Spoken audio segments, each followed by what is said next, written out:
바로 이 결로 때문이었다.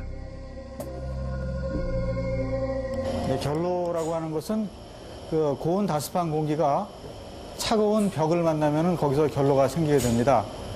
대략 한 3도씨가량 낮은 온도를 만나면 결로가 되게 되는데, 이런 것이 언제 집중적으로 생길 수 있느냐 하면은 날씨가 계속 흐리다가 어느 하루 갑자기 개이면서 그 주변에 있는 물들이 다 증발을 하고, 그러면 대단히 무덥고 그 끈적끈적한 날씨가 되죠.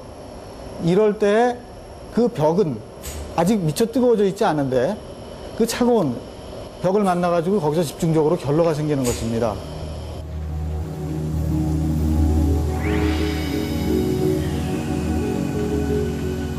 장마철에 비가 그치면 고온 다습한 공기가 내부로 들어오게 된다.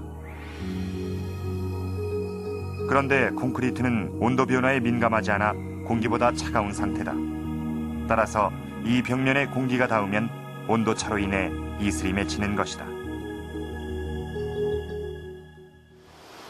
같은 조건에서 암석층 모형, 즉 원형석굴암의 상태를 확인해 보기로 했다. 윗부분, 즉 원형석굴암의 외부에서는 약간의 결로가 발생했다. 아랫부분, 즉 석굴암 내부는 어떨까? 일단 한지의 잉크는 온전했다. 결로는 생기지 않았다. 더 세게, 더 세게. 그렇다면 암석층은 어떤 기능을 했을까? 연기의 흐름으로 암석층의 공기 흐름을 알아보기로 했다. 오케이. 맑은 날 낮의 상황, 암석층 위쪽, 즉 석굴암 외부에서 연기를 피워봤다. 그 결과 연기는 암석층 아래로 빨려 들어갔다. 즉 공기가 암석층을 지나 석굴암 내부로 들어가고 있는 것이다.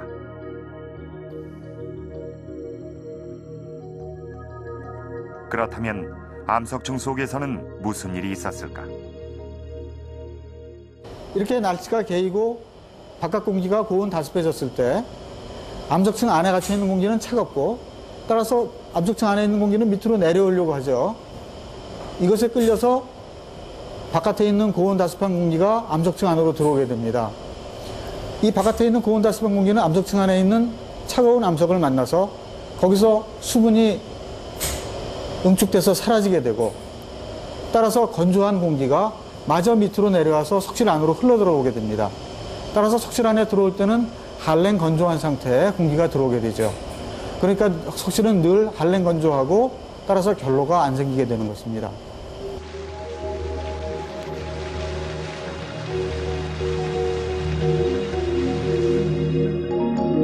갑자기 더워지면 외부의 고온 다습한 공기가 암석층을 뚫고 내려오게 된다.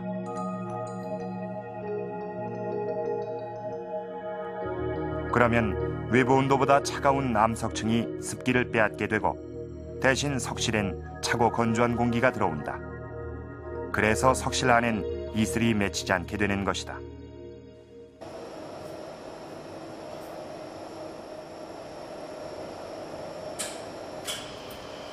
그렇다면 맑은 날 밤, 암석층에서 공기는 어떤 방향으로 움직일까? 역시 연기의 흐름을 통해 확인해봤다. 밤엔 반대로 연기가 암석층 위로 밀려나왔다. 즉, 바깥이 차가워지자 공기는 내부에서 외부를 향해 흐르고 있는 것이다. 석실 내부에 있던 공기가 암석층을 통해 나가는 과정에서 어떤 일이 생길까?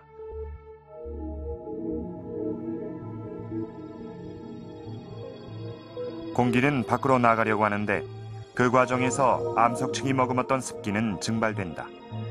암석층은 다시 차고 건조해져 이튿날 낮에 다시 제습 기능을 할 수 있게 준비된다.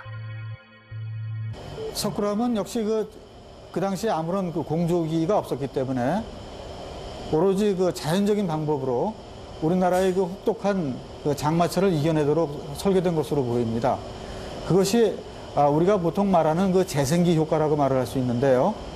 그 암석층이 열을 저장했다가 내놓았다가 하는 그런 기능을 하고 있기 때문에 바로 그런 효과에 의해서 그 안을 지나가는 공기를 제습을 하기도 하고 또 암석에 묻어있는 물을 증발시키기도 하는 그런 기능을 하게 되는 것입니다. 이런 것을 지금 현대 과학이 요즘 많이 소위 다공성 유동이라고 해서 연구하고 있는 분야입니다. 이미 1200년 전에 신라 사람들이 그 사실을 기술적으로 알고 있지 않았나 이렇게 생각이 됩니다.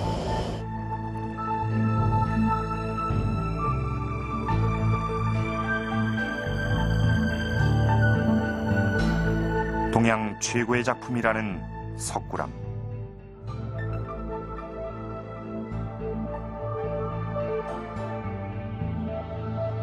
석굴암은 종교와 예술의 완벽한 결합이라고 일컬어진다.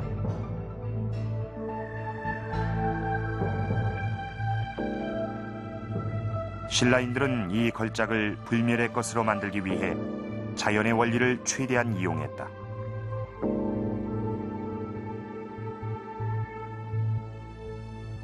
천년 동안 숨을 쉬며 생명을 이어온 석굴암. 그 호흡의 통로는 벽 윗부분 감실 뒤에 만들어져 있었다. 감실 뒤에 마련된 30cm 폭의 반달형 구멍이 그것이다. 10개의 감실과 외부 암석층을 통해 원형 석굴암은 끊임없이 외부와 소통했다. 제습 기능을 했던 이런 숨구멍들은 그러나 지금 콘크리트 벽으로 막혀 있다. 습기 문제의 원인은 원형 훼손에 있었다. 이 발견 당시에 이 석굴암의 모습을 재현해 놓은 것입니다. 이 관리가 전혀 안 된 상태인 것 같습니다. 지금 보시면은 저 천장도 이 3분의 1 가량이 무너져 있고 또 이 돌판들도 전부 뒤틀려 있습니다. 자, 저 안이 어떤 상태인지 참 궁금한데요. 한번 들어가서 직접 살펴보도록 하겠습니다.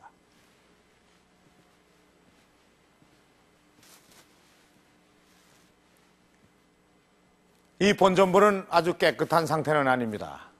이런 상태로 얼마나 방치되어 있는지는 모르겠지만은 저 위가 뚫려 있으니까 아마 당연히 비도 새어 들어왔겠고 깨끗하게 보존되긴 힘들었겠죠.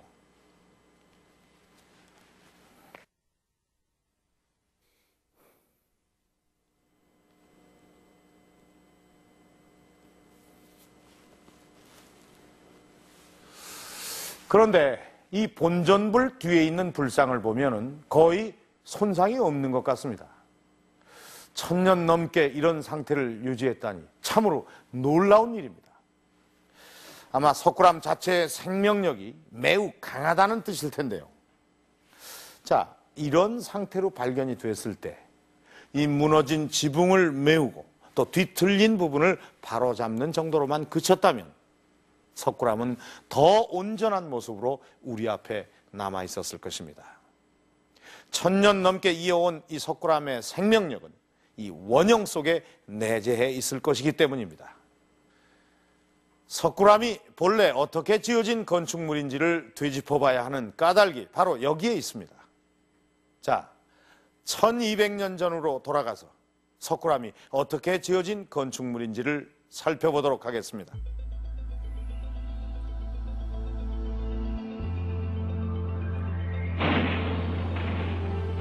기초 위에 분존부를 앉히면서 건축이 시작됐다.